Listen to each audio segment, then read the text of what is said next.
Tonight is the debate on the constitutional amendment to require a government-issued photo ID for voting. Well, it's going to pass, but I think along the way we have to tell people how extreme and irresponsible it is. Extreme in the sense that, amending the Constitution should be a big deal. It's kind of like invasive surgery. You shouldn't do it unless it's absolutely necessary. And here, it's not necessary. We could do certain election reform changes by law. And legislating by Constitution sets a really, really dangerous precedent.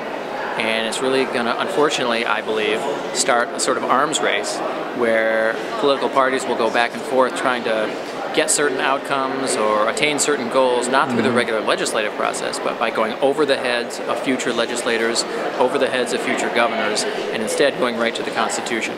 That's not right. My constituents think that this is ill-advised in the sense that we shouldn't be amending our Constitution, that if we need any sort of changes to our elections, those can be done in a bipartisan way, as we have in the past. On this issue, no. I actually don't think it will be a high-paid battle. I think it'll be probably dwarfed in terms of money and time and attention by the marriage debate. So I think this will be sort of the overlooked constitutional amendment fight. A coalition of over 70 organizations that are opposed to the amendment. So we're coming out here to, we hear a lot of legislators say that the public wants this. We know that that's not true. We're here to try to stop the passage of a crazy constitutional amendment. Attempt to modify the Constitution this way, take away people's basic voting rights. It's just a travesty. What do your constituents say? Oh, they're outraged because a lot of my constituents are moving. Every 2 years about 50% of the people that I represent move, and so if they don't get their new voter ID that would be there, or if they don't get their identification changed on their driver's license, or they're a student who just started college and if this disallows the usual student ID, it'll disenfranchise elders. I have a lot of elder high-rises. The Constitution protects the right to vote. It shouldn't be used to suppress the right to vote. But I can tell you that it's going to pass. Well, as sad as it is, it's going to pass. We're going to put up a fight because this is about disenfranchising voters. This is about students and people of color and people with disabilities and senior citizens and a whole bunch of other people not being able to vote. So you can bet a lot of Democrats are going to be getting up and telling that story, and we're going to be fighting this. Well, we're going to have to fight it on the ballot, but it shouldn't be there in the first place.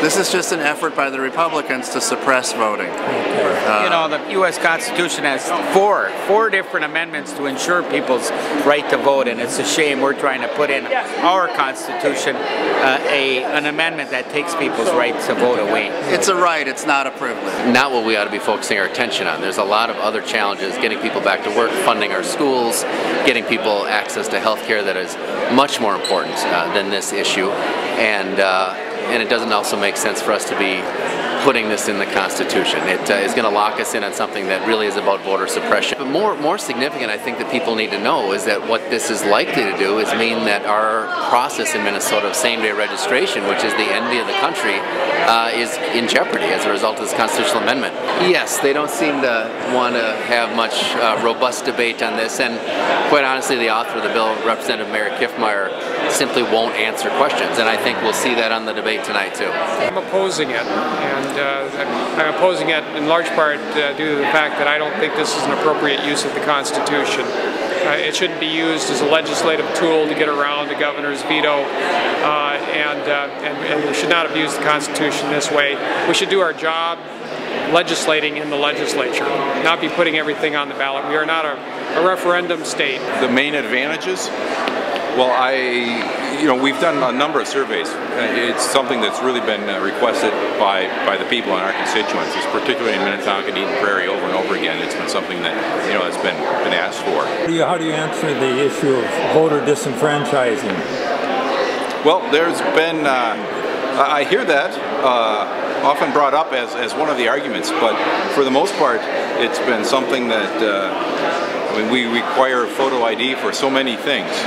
To to buy beer, to buy cigarettes, to rent a car. There's so many things that it's so commonplace. I would reach out to anybody in our district, in the new 48A. If you know of somebody who doesn't have an ID or this is a problem, I would love them to call my office. I would love to hear from you because I have staff and I have people and there's lots of volunteers and we would love to get everybody to vote because I think the more people that vote, the better off we are.